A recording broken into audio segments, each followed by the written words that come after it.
Good afternoon, friends. A hearty welcome to all of you at the Bangalore Tech Summit 2020 for the German session today on e-mobility, moving into the future, being organized by the German Consulate in Bangalore in association with the German Engineering Federation, VDMA. Proud privilege for me to welcome Mr. Achim Burkhardt, the Consul General of the Federal Republic of Germany in Bangalore, and all our esteemed panelists.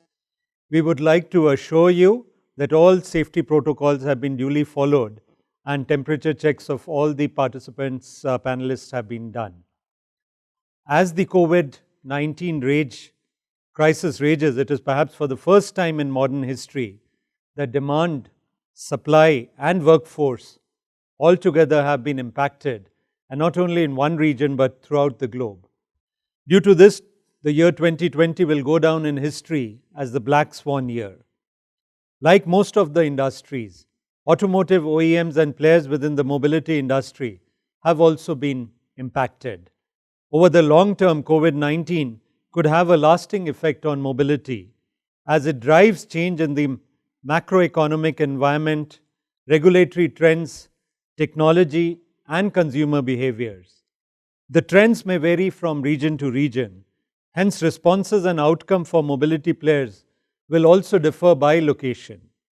In recent years, electric vehicles are getting a fair bit of attention in India, thanks to the efforts on part of the government and industry stakeholders in promoting zero-emission electric vehicles as pragmatic solutions to sustainability issues facing conventional mobility systems in the country. With the domestic industry dominated by two and three-wheelers that are relatively easier to electrify and push electric mobility amongst the masses, the opportunities for EVs and their localized development in the country is immense. As per a recent report launched by the financial services firm Avendus Capital, taking into consideration the present and projected level of EV penetration, it is expected the electric vehicle in India could represent a 500 billion opportunity by 2025. Over the past decade, the economics of the technology used in EV sector has improved significantly. And today, EVs make economic sense across multiple use cases. The inevitability of transition to EVs is accepted by the world.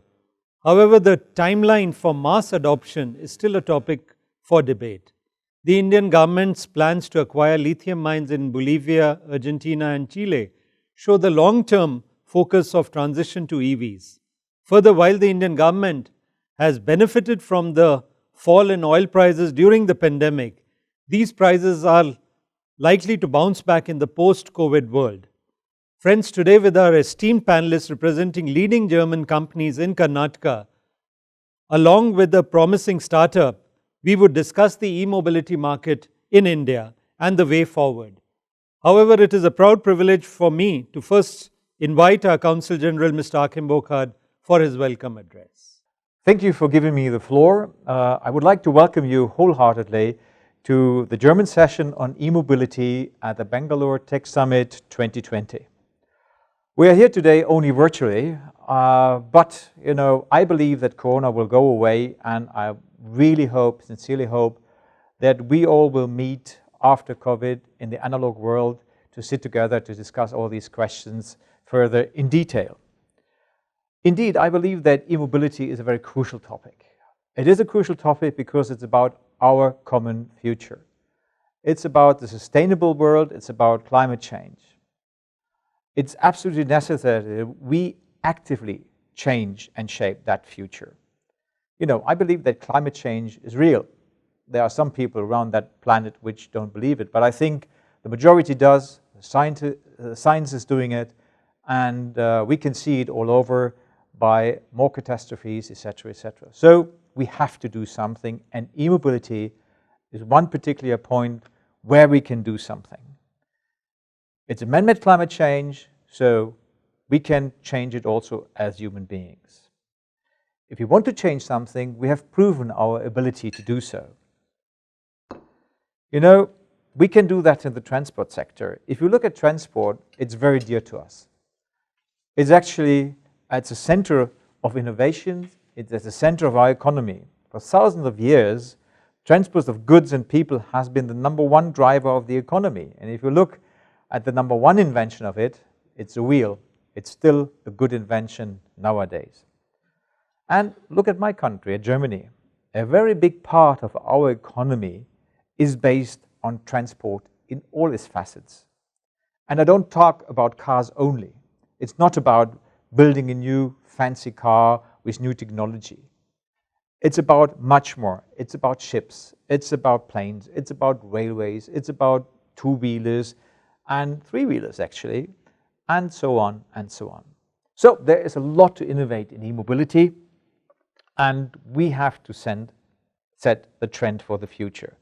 We have to set the trend for sustainable ways of transportation. So I believe that at Bangalore Tech Summit 2020, it's very timely to meet and talk and discuss e-mobility. Germany and India, we do have an impressive track record in common research and development. We are very close and we are strategic partners in this project. Together, we can do a lot and we can foster that technology and we can be a game changer. So I'm glad to sit together with so many high-ranking panelists on this podium. These are so knowledgeable, much more knowledgeable than I am in this topic. Again, I would like to thank you for being here, listening and watching to us, and I'm looking forward to see all of you in a post-COVID time. Until then, please stay safe. Thank you. Thank you, Mr. Burkhardt, for your address and setting also the tone for our discussion today. Friends, to draw on the experience of leading companies, we have a unique format of our panel discussion. In fact, we will have the panel discussion in 2 rounds today. And for the first round, it's the esteemed panelists who have joined us, Mr. Pankaj Vyas, CEO and MD, Siemens Technology and Services Private Limited. Welcome to you, Pankaj. Thank you for having me. Then we have Mr. Dattatreya Salgame, MD, Robert Bosch Engineering and Business Solutions Private Limited. Welcome to you, Dattatreya. Thank you. My pleasure, Rajesh. And joining us is also Mr. Manu Saleh, MD and CEO, Mercedes-Benz Research and Development India Private Limited. Pleasure to have you with us, Manu. Thank you, Rajesh. Pankaj, let me start with you. Electric vehicles are on course to fulfill their promises as a game changer for the automotive industry. Now, how do you assess the future of e-mobility in India when we look at, let's say, at a time frame of the next 5 years by 2025? And which of these segments, two-wheelers, three-wheelers, passenger vehicles, or public transport, will be the first adopters? And which segment would be the laggards, Pankaj? Sure. That's a very pertinent question. I mean, thanks for bringing up that, Rajesh. I think the answer lies in understanding what are the impacting factors which will really affect the adoptability of the e-mobility, right? One is really the range, the predictability of the route, and then the infrastructure to support these 2 elements, right? Now, if you look at the range and route, the vehicles that operate within the certain periphery of a city or metro, right? That's a smaller range kind of commute that you're looking at, right? And they have lesser challenges to look for putting up a charging infrastructure for vehicles like those. Those are definitely going to take the lead. I mean, if you look at some of the statistics and reports available, we already have close to 1.5 million e-rickshaws, right? Like three-wheelers.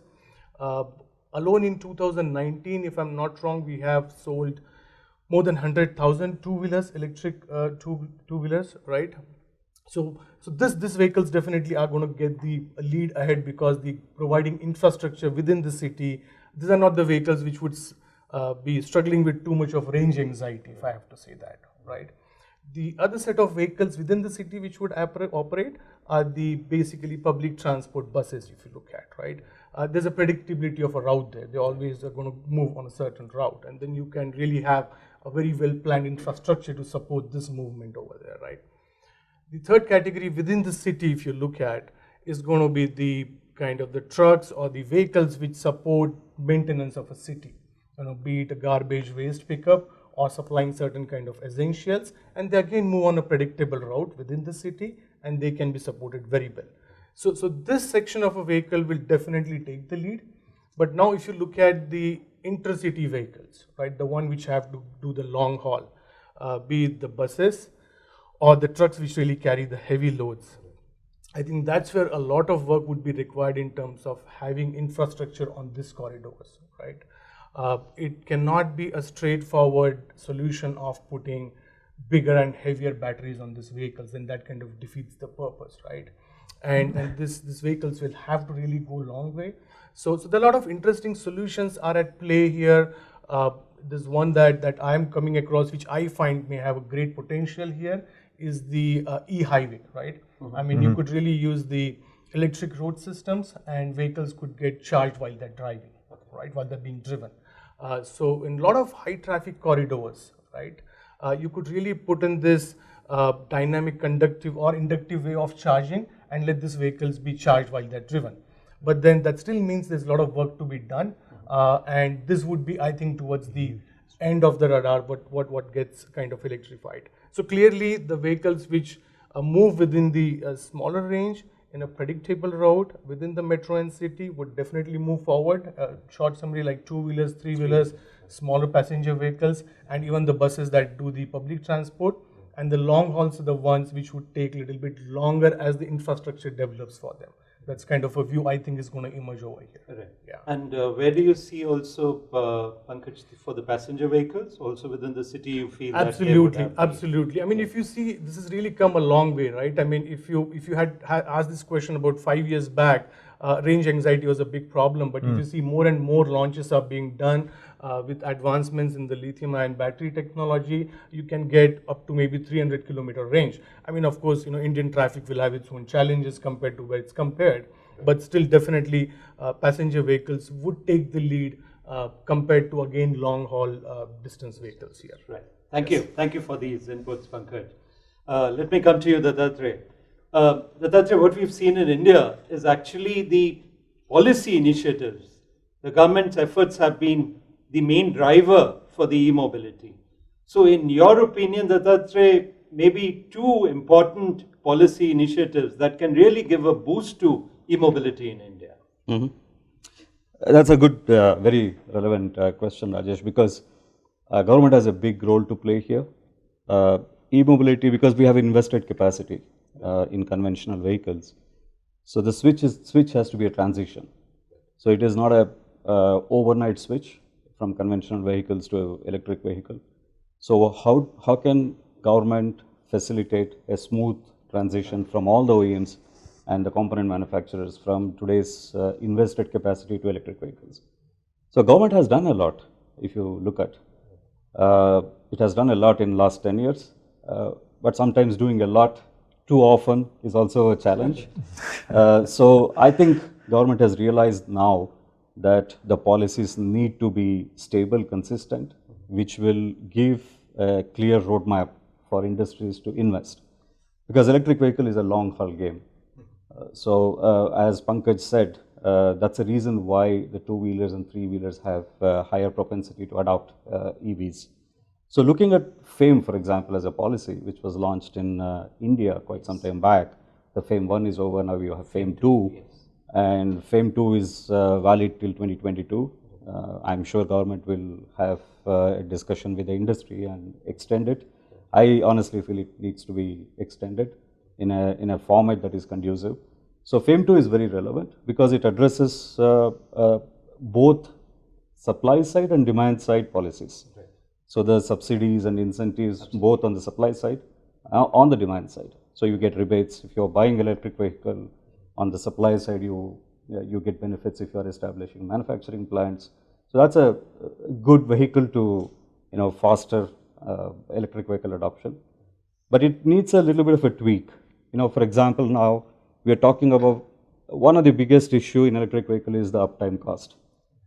So upfront cost is high because the battery cost is more than 30 to 40% of the vehicle. So now government is talking about decoupling battery and selling the vehicle without the battery. Vehicle can be registered without the battery. Now, how would FAME 2 regulation take care of this? Because there are a lot of subsidies which are related to battery. There's the size of the battery, the wattage of the battery. So how can FAME2 adapt to the new segment where you decouple the battery? So these are the things which government needs to look at when you rejig FAME2 for after 2022. Right. And coming to that, I think that's one of the concerns of the industry is also when the battery is decoupled, then the OEM, his responsibility, because he doesn't know what sort of battery will come into place. So I think that is going to be one of the concerns. So that is going to be a dynamics which is going to play out between the OEs and the policymakers. Right. So and hence I say when you look at some of these policies, you need a very close dialogue between the industries and the government. Right. I think the wave 1 and wave 2 of policy is very good. For example, EESL created tenders to kickstart the adoption of EV in government sector. That's a good start for the whole industry.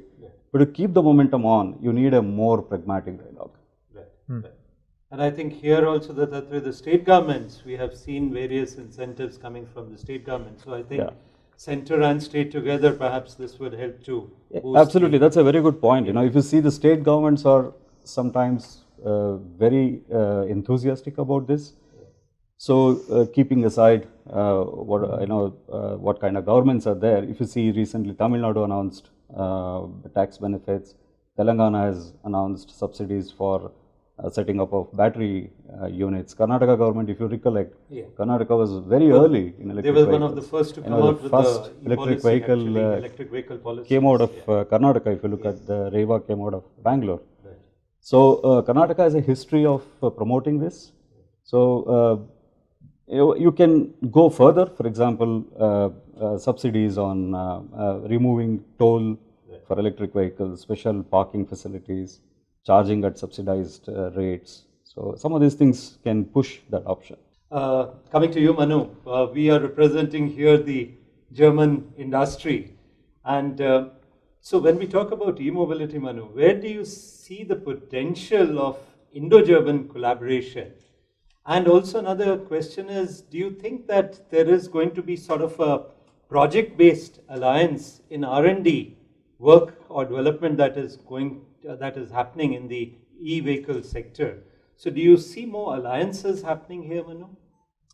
First of all, good afternoon, and thank you, Bangalore Tech Summit and the Consulate VDMA for inviting all of us. Very, very pertinent question again, because I think there are few countries in the world that are actually pushing the electric agenda more than the others.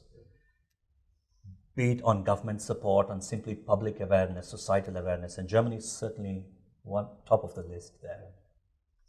And in our context, therefore, very relevant that the Indo-German collaboration should play a major role from technology to inspiration to policy making to component development to R&D.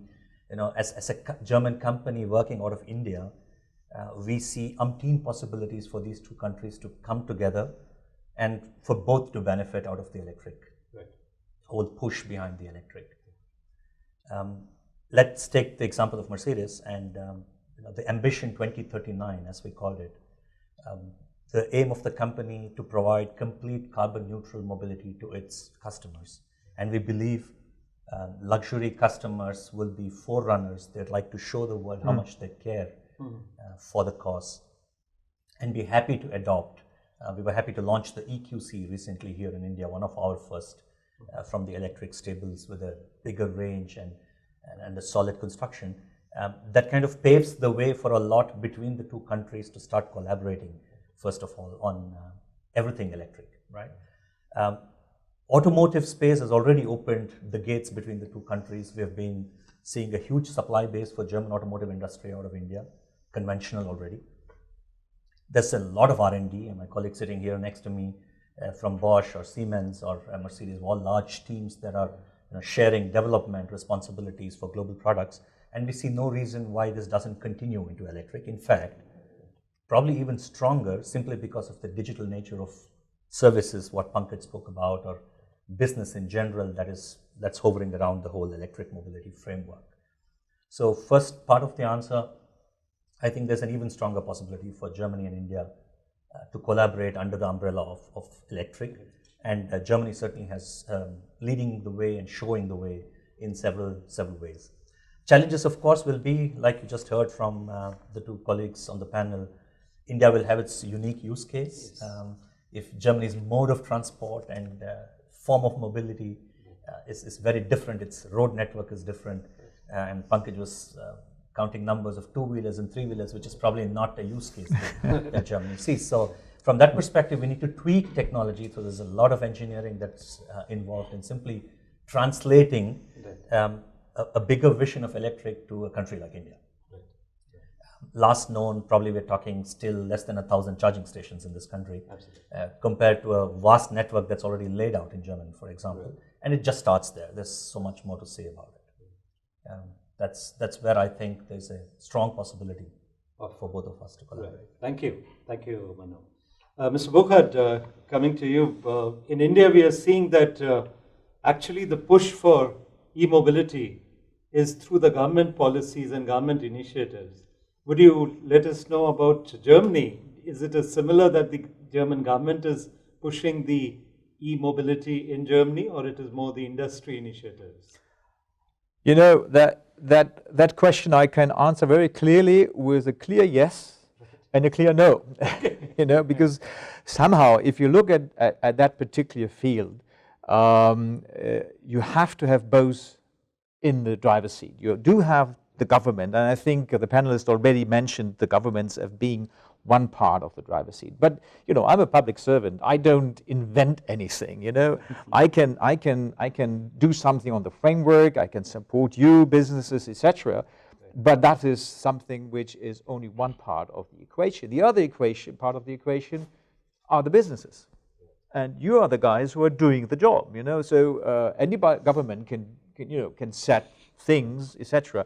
If they are not well done, if we don't make the environment sound for business to work in, then nothing will happen, because you won't make a business case out of it.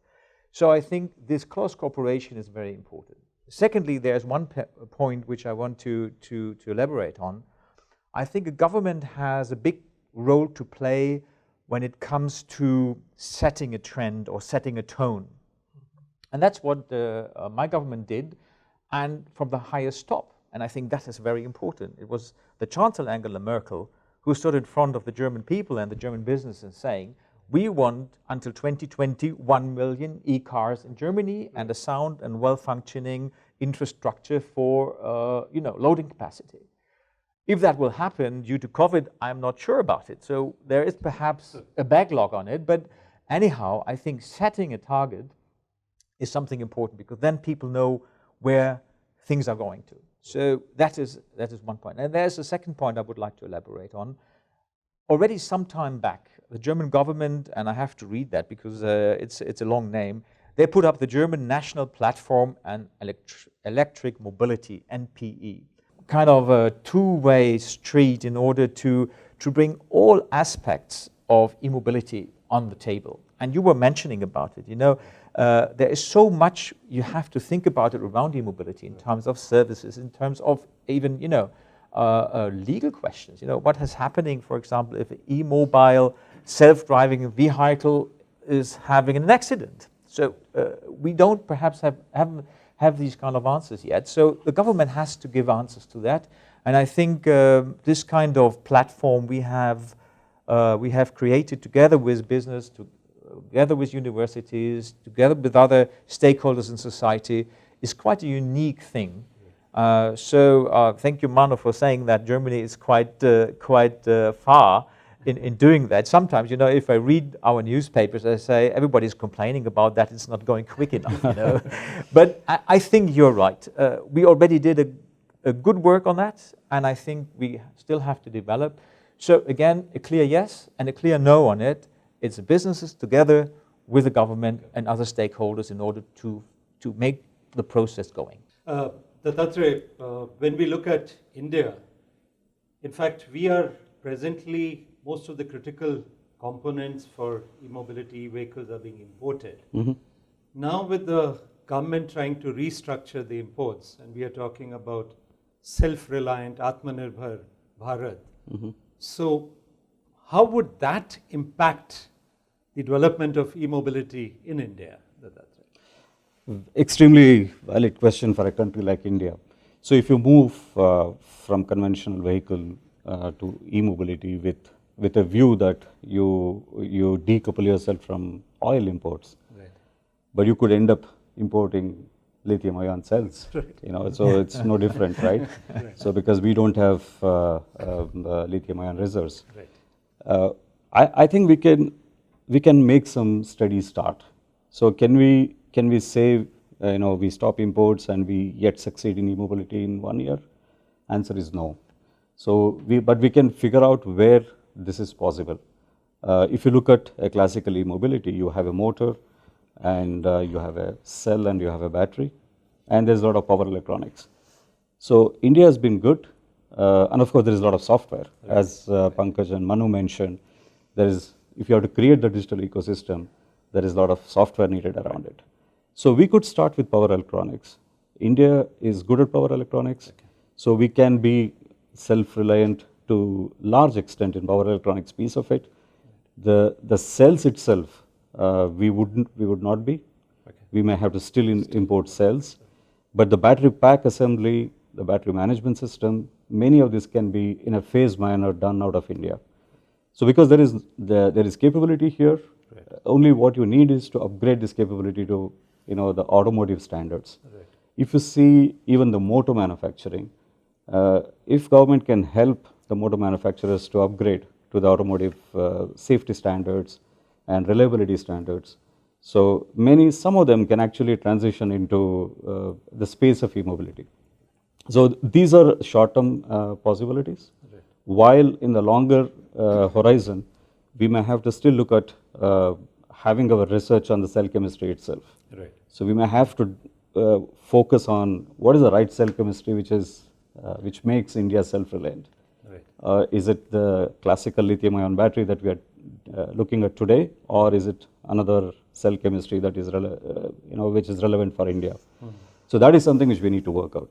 The other aspect is, as my co-panelist mentioned, India needs a lot of hyper-local solutions. The very unique market, the temperatures, dust, road conditions, and whatnot.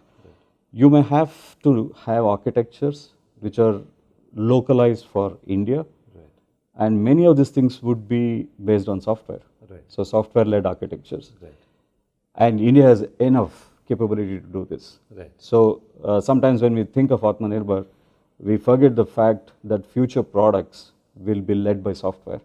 And India is a powerhouse of software. And as you see, I think three of us, we may be developing multi-million codes of software into different kinds of vehicles around the world. So this piece also can be done completely out of India.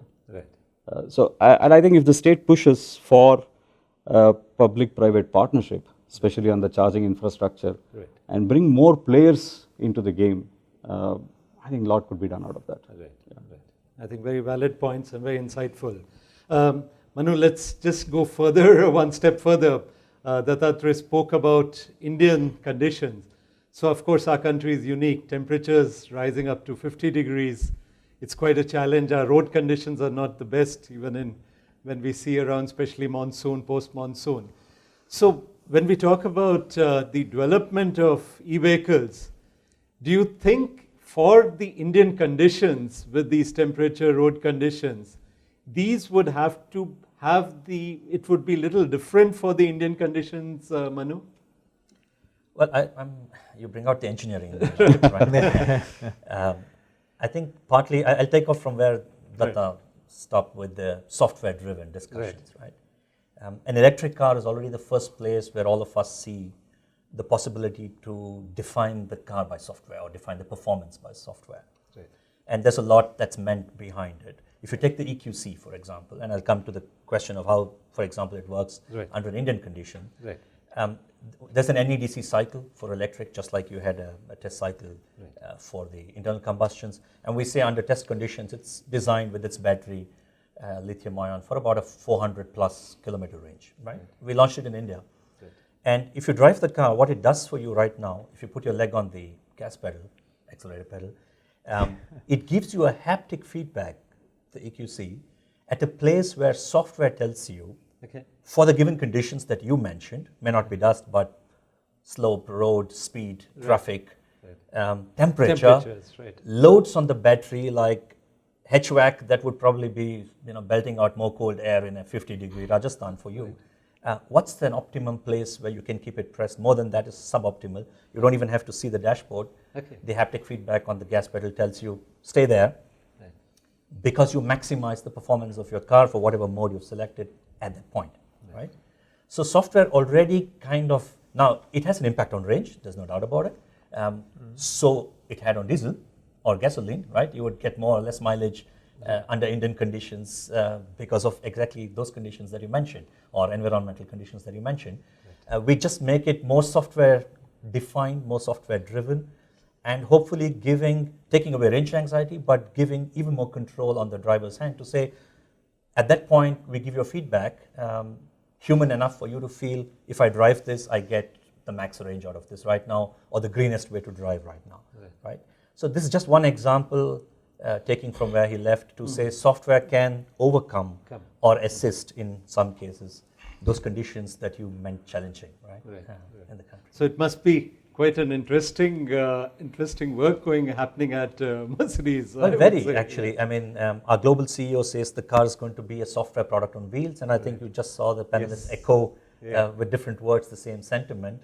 And if you have a chance to keep that car, in this case powertrain electric, but also connected, autonomous, whatever it is, more software driven, refreshing it more often at the customer end, in our context today, fixing, adding new features, and getting the last juice of the electric available even after you buy the car.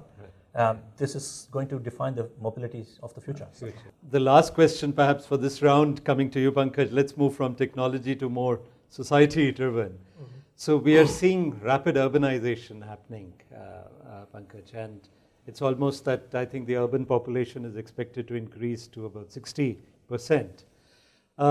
Mobility as a service is a concept that should pick up.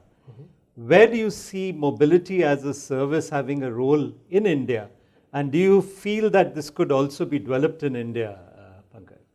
Absolutely. I mean, if you really think mobility as a service, I think this is a significant element of digital transformation. In a way, society will make decisions on what mode of mobility I should be using, right? That's one part, right? And for that to happen, first need is to really bring multi-mode of transports on a single platform. What I mean is platform, digital platform, right? And once you have that, then users get to see what can be done with that, and as we talked about, a lot of use cases can emerge, right? Then users get to see, hey, look, should I be going from point A to B because this is the lowest cost, and if I use this multiple modes of transport? Second, I could say, depending on day of time, if I use this combination, then this is faster, right? I mean, like mornings, maybe metros are crowded and they're not in the afternoons. That's the second one. Third one could be, where's my convenience and comfort? You know, if I need some privacy, I'm going to be doing some calls while I'm traveling. I don't want shared stuff, right? My time that is going to be used during traveling, then I'm going to choose something else. Fourth one could be, which is really about the environmental consciousness that you talked about, Manu, right? What's the carbon footprint of my commute here, right? What is it going to cause here, right? Am I going to be making it a greener commute, or am I going to be making it kind of, creating more harm to the planet with this commute, right? So I think once you have those options, then people will start thinking about it. You can definitely incentivize some of those options to make sure that people move more towards cleaner way of things, more shared commute and things like those. So definitely that's going to happen. But for that to happen, clearly I think there are again 4 elements here, right? Which I think is case. One is vehicles have to be connected, right? Connectivity, and it's happening, right?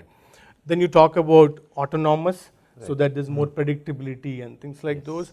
For more optimal use of the fleets that you have, then it's about shared. That's S part of it, and then you come to the carbon neutrality, which is kind of related to shared, but then it's electric, right? So if you put this together, then you really have amazing platform in play, and you can give a lot of options for people to make choices what are right for them, and then you kind of slowly change the choice pattern of a society, which is going to kind of drive towards cleaner country, cleaner planet. I think it can play a significant role. I mean, just look an example. 10 years back, all we had to do was step out and look for an auto or a taxi. That's what we did. Today we have mobile application. I can go to look for my Ubers and Olas and whatnots, right? It's happening. So I think we have started. Now it's really about bringing these things together on a certain platform. Will take us there. We already have connectivity in place. I don't think that's our challenge today with everything happening, right? It's really, as Akeem will to talk about, government can do so much, but a lot of invention needs to come from the businesses out there. And that's what opens up a lot of use cases out there. I think e-mobility and this mobility as a service could really be one of those things for automotive industry, which was cellular for the telecom. I mean, today if you see the penetration of the automotive is still a long way to go. Right. And the sooner we adopt all of these things that we just talked about throughout last 30 minutes, we will have a much better country and in terms of all the aspects that we talked about. But the late we go in that, then we'll have too much transition to work on. So I think mobility as a service, as a platform, can play a significant role in what we talked about here. Right. Excellent, excellent, Pankaj. I think that sums up it very well, and I would like to thank our panelists. I think we had a very interesting discussion covering topics of policy, market penetration, technology, mobility as a solution. So friends, after an insightful and informative first round, it's a pleasure for me to welcome our esteemed panelists for the second round of discussion. And we have amongst us Mr. Vinay Shenoy, Managing Director of Infineon Technologies, Mr. Hubert Dreilard, German technology consultant, and Mr. Ranjan Kumar, co-founder of DriveBuddy AI, and of course our Counsel General, Mr. Akim Bokhat, is joining us also for this session. So a hearty welcome to all of you esteemed panelists. My first question to Vinay. Vinay, if we look at a 10-year roadmap for the electric vehicle industry in India, where do you see the development of the electric vehicle industry in 10 years' time? And also the role of the government, Vinay, central government as well as the state government. For example, let's look at Karnataka. What role do you anticipate for the state government if we have to promote e-mobility here in the state of Karnataka? Rajesh, thank you. Interesting question. But first of all, good afternoon, everyone. Happy to be back again at Bangalore Tech Summit, the 2020 edition. If I have to speak about a story, if I have to do a back to the future, looking back 10 years, I would say India has a phenomenal opportunity to disrupt the conventional landscape of EV and the roadmap of EV. Now, why do I say that? Let's look at unsung heroes of EV in this country at this point in time. A relatively unorganized sector, which is the e-rickshaw market, which was conventionally people who peddled people back to work or home, that has gone electric. And this is not a small scale adoption. We have 3 to 4 million e-rickshaws that are serving the last mile connectivity from the metro as a metro feeder. Now that silent revolution is not being spoken about, but we should be proud as a country that this adoption has taken place.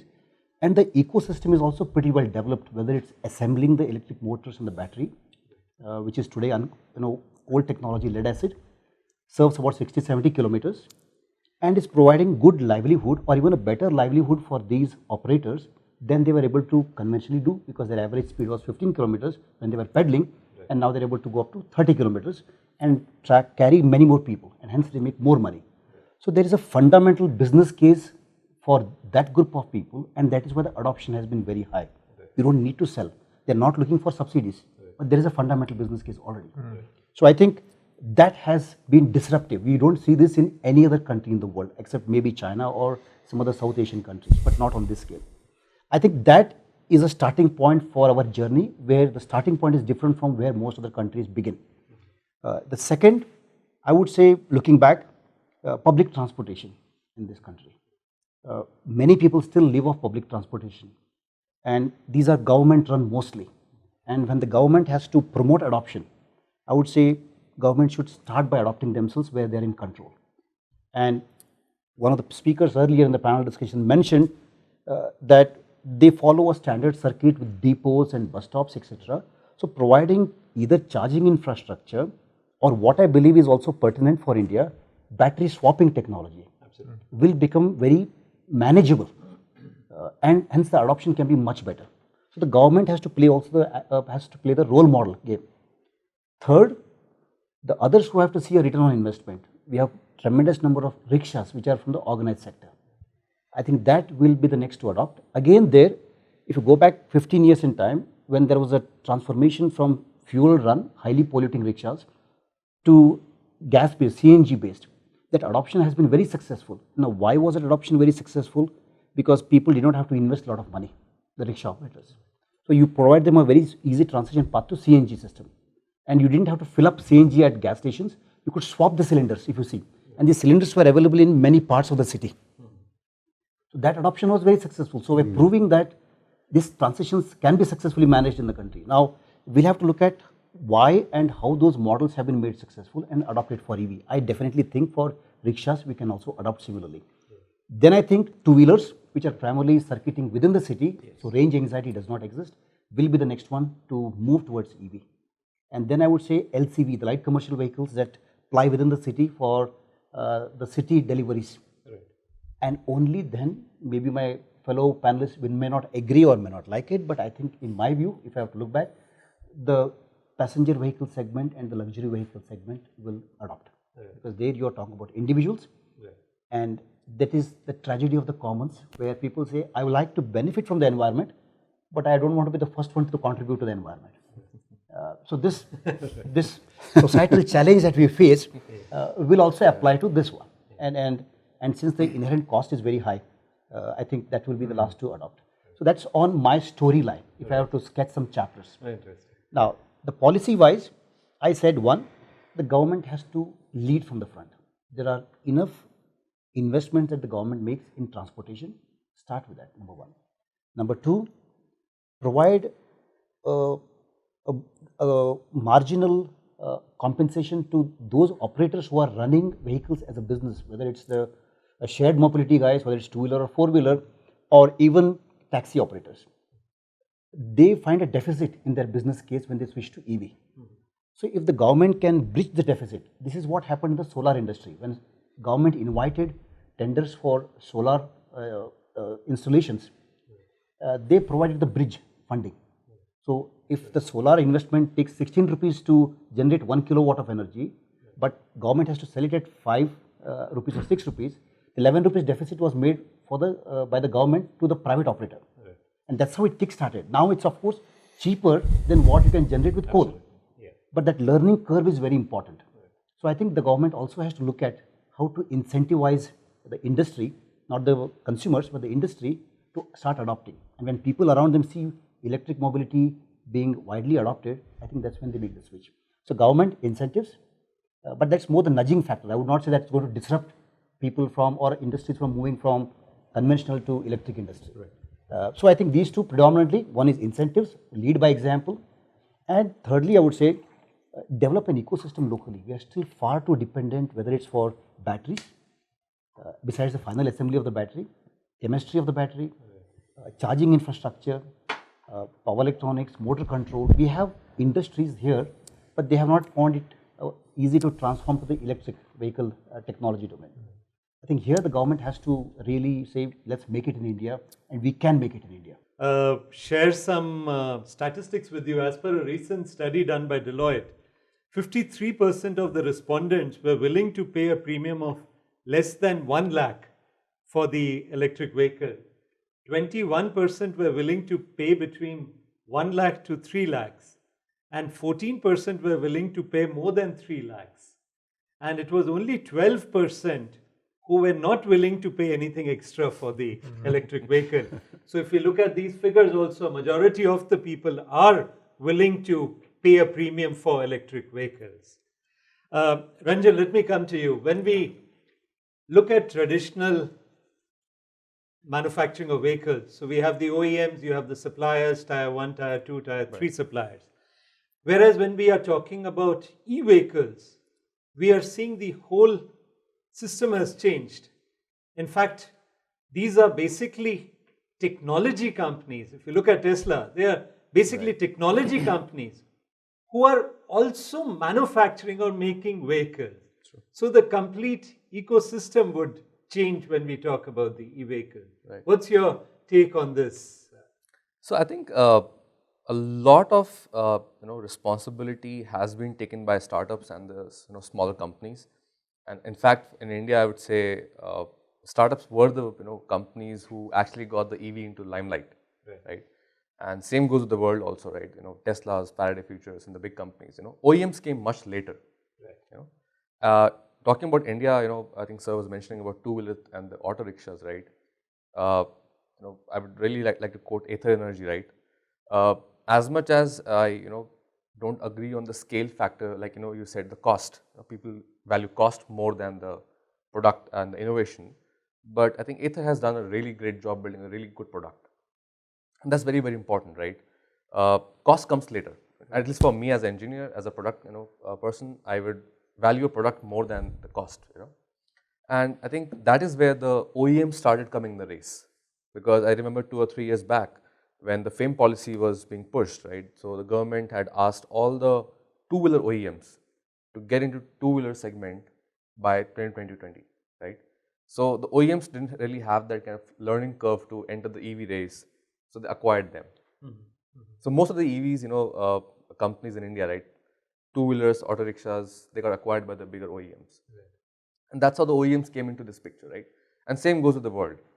The bigger companies have been acquiring smaller companies into, which are into battery management systems, into any kind of chemistry of the battery or any powertrain system. So we have a lot of young startups coming across the globe who are building small tech, which is very, very valuable for the bigger players. And that's where the whole ecosystem is getting very, diverse. And that's where it is also helping nurture the smaller startups. Because, this is not a field where we need to build an application which is going to be scalable across the world. We're building some core tech, and that needs capital. Like, I'm very, very happy to say that like this year we saw some good capital going into some real innovation in India, right? In the satellite technology, in the rocket technologies, and the EVs also.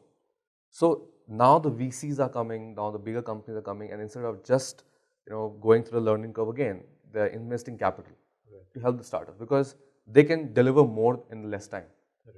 So the learning curve is much fast. Yeah, I would say speed is still slow in India. Like a lot of young startups have to make a very strong decision that should they continue in India or not. And that's where the majority innovation goes to the European and the US countries. I think that's where the government or the bigger corporates have to take a stand and kind of build that ecosystem with the startups. They're doing a certain level, but I think more can be done. So the startups are going to be one of the important stakeholders. Yes. They are the drivers. They're the drivers. I mean, for every single innovation you talk about autonomous tech, we have it. But yeah, the ecosystem is still that it's not very strong in terms of nurturing them. I think that's where we kind of lack, because like you said, right, the business model in India, right, is very, very important. So in India, innovation, is only valuable if it has a viable business model. Akim, if we look at the COVID had a huge impact last, I think, 7 to 8 months. So there are new thoughts in the people about safety, moving from shared transport to more personalized transport. So Akim, what I would like to ask you is, do you feel that COVID would also have impact in Germany when we talk about e-mobility market or the mobility market in Germany? Yeah. I think, and I read a very good good article from an international consultant on that topic. COVID, no doubt about it, had impact on the consumer behavior.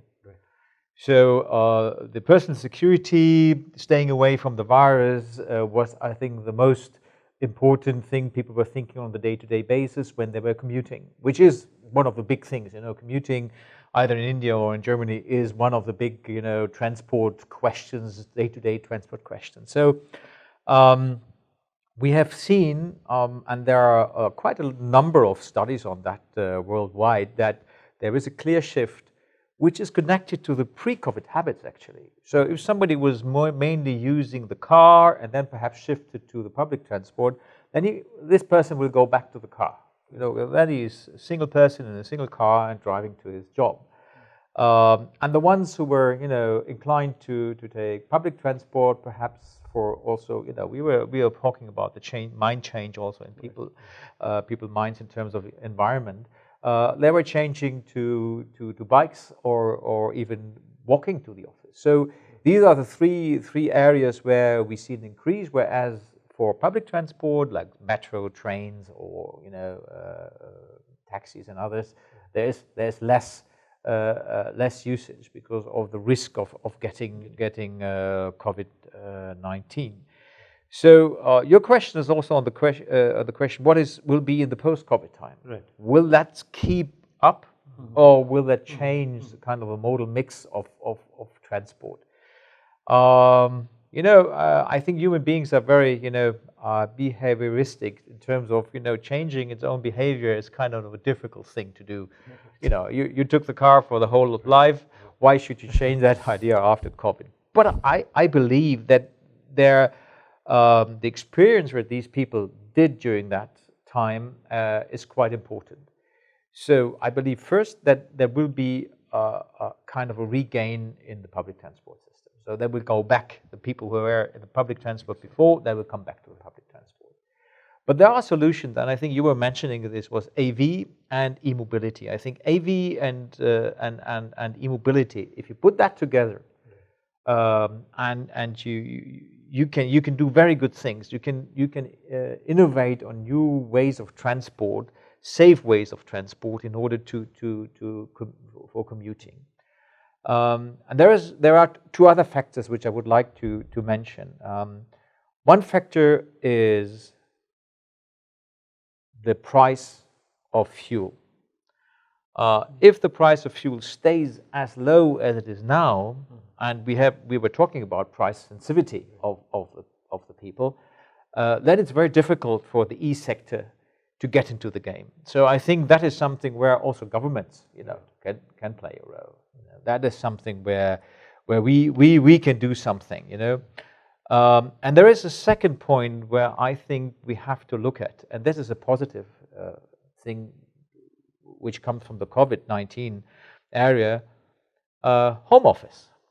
I think companies have changed their mindset quite dramatically in terms of accepting home office. I personally believe that as we are social beings, as human beings, that we need to meet on a regular basis. But I think there's also a big chunk of our work we can do from home. So there will be less commuting. There will be less transport needs. So I guess that the pandemic itself will have an impact on the working reality of all people worldwide. And it was interesting enough, I was talking to some of the companies here in Bangalore, and they said, we don't see a reduction in our productivity. We even see an increase in productivity by people working from home. There are very different environments in terms of working from home in India and working from home in Germany. My ministry, for example, when somebody is working from home, you get delivered a table, you get delivered a good seat, you get delivered a nice computer and a lamp, and somebody is coming looking if everything is set up well, which a lot of people can't do here because they're living, they're living far from home, they're living in small apartments, so working from home is quite difficult. So you see, it has its pros and its cons, but I think that will stay.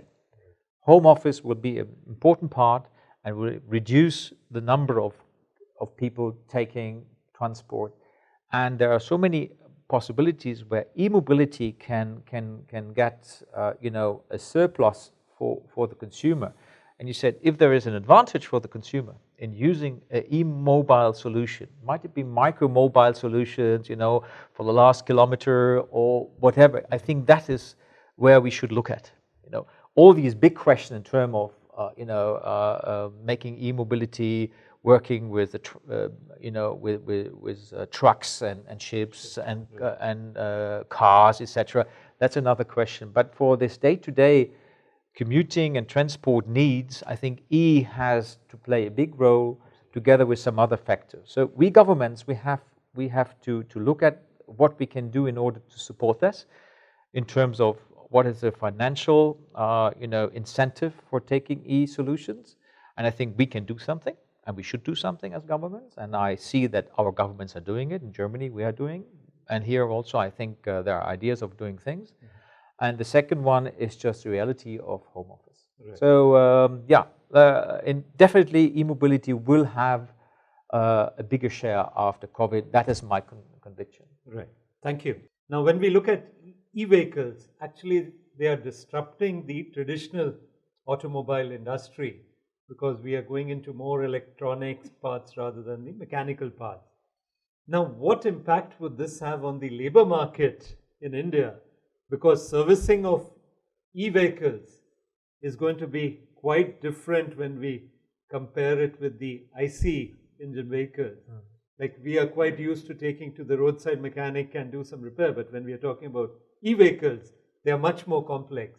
So would that have an impact on the labor market, especially the smaller outlets for servicing? Yeah, I think it will have an impact for sure. But let's say if we start from the manufacturing of a car, I'm not too worried for the next 10, 20 years that we need less labor for doing this. The reason is all the panelists in the first round highlighted that software will dominate the car of the future. And I agree in terms of value, in terms of features, that is true. But at the same time, it's true that you will not drive to Mysore with software. Except you go virtually, then you can also celebrate Diwali virtually if you want that, but you still need a chassis, you need tires, you need brakes. Actually, only the motor and to some degree the gearbox are changing. So it's not that everything disappears. The second thing, if I look, let's say, on the figures or forecast for Europe for, let's say, the 2030, they would say it's around 15% electrical vehicles, 40% traditional combustion, and 45% hybrids, electric and petrol. Now, if you take this 45% hybrids, they take more manpower to assemble. It speaks for itself because it has a conventional system in it and an electromotor. So they need more manpower. So this less manpower you may need to manufacture e-vehicle will be compensated to some degree by that. That is for Europe. We have to see how this evolves in India, but I don't think it's just such a black and white kind of thing. So that will also help, I feel. Then the next point, what I would say, let's say the e-vehicles get more dominance. Then this will only work if you bring up the infrastructure. You need not 1,000 loading stations or 10,000, you need them in 100,000. Because if more people go for that, it will not help you if your charging station somewhere is totally blocked all the time. Then people get upset. So that alone will create an enormous amount of employment to install these stations, to manufacture, to maintain, to do the service. So there is already, I think in Europe they say around 57% of the jobs you lose in manufacturing will be compensated by building infrastructure and other jobs which are coming out of this. And these are pretty safe jobs because you have to do the maintenance locally. You cannot do it in China or in somewhere else. It's a safe job if you take it from that angle. I think this labor question and social questions are very important in the future. Absolutely. And if we say, I mean, you know the statistics, 10 million young people per year we should employ, that is now not happening because a big interrupt to Corona, but we have to pick that up again. And it will be an enormous challenge. What you said for the roadside vallas and so on, as I said, the tire will be still there, so he can still do that business. And others, we need skilling programs. I think that can be done. It's like in anything else, if the political will is there, it's not that, let's say normally an electrical vehicle is more or less, it runs or not. You cannot easily repair electrical engine on the roadside. So, but they are, I would also assume they don't fail. And since I'm an electronic engineer, I know they don't fail. So there will be interruptions and changes, but I would like to close with a general remark. Let's say if as a society is able to do something more efficient, shorter, and you lose jobs by that. Still, if you see it from an overall perspective, it's a progress for that society. They create more wealth in a shorter time. So what happens out of this is more a social and a political question. How is this additional benefit distributed? If it goes only to a very few people, then you have social unrest. If we are able to balance this in a reasonable way, then any technical progress is wonderful. Maybe you work in the future instead of 8 hours, you can do the same in 6. Nobody would say, let's do it in 8 or 10. I would just like to sum up some of the points that have been raised, then I would hand it over to our Counsel General for the last words. So I would like to thank our Counsel General as well as our esteemed and knowledgeable panelists for sharing their experience and insights in this interesting and relevant topic of e-mobility. EVs are undoubtedly the way forward for the sustainable mobility and is increasingly gaining traction across the world. In India, the charge is being led by the two-wheelers and the three-wheeler segment, as we heard from our panelists also. So on behalf of the German Engineering Federation, BDMA, I would like to thank Karnataka government for successfully organizing this Bangalore Tech Summit. And this time we are having it on the virtual platform. I would like to thank all our participants, all our panelists, participants who have joined this interaction. And I would now like to request our Counsel General to conclude the session. Thank you very much, Rajesh. I only can echo what you said in terms of thanks. I won't repeat all of that. I think the Bangalore Tech Summit 2020, even if it's virtual, is a very wonderful platform in order to discuss these kind of topics. And I must admit, I have learned so many things today during that discussion, and I hope that you, our listeners and viewers, have also learned a lot on e-mobility, its future, the ideas which are behind, and the ways how we can shape our common future in e-mobility. So thank you for watching, thank you for listening, thank you VDMA, because you didn't include this thanks in your little speech. Thank you VDMA for heading that discussion, and yourself also. So I only can conclude by asking all of you, please stay safe, and thank you for watching and listening. Thank you. Thank you. Thank you.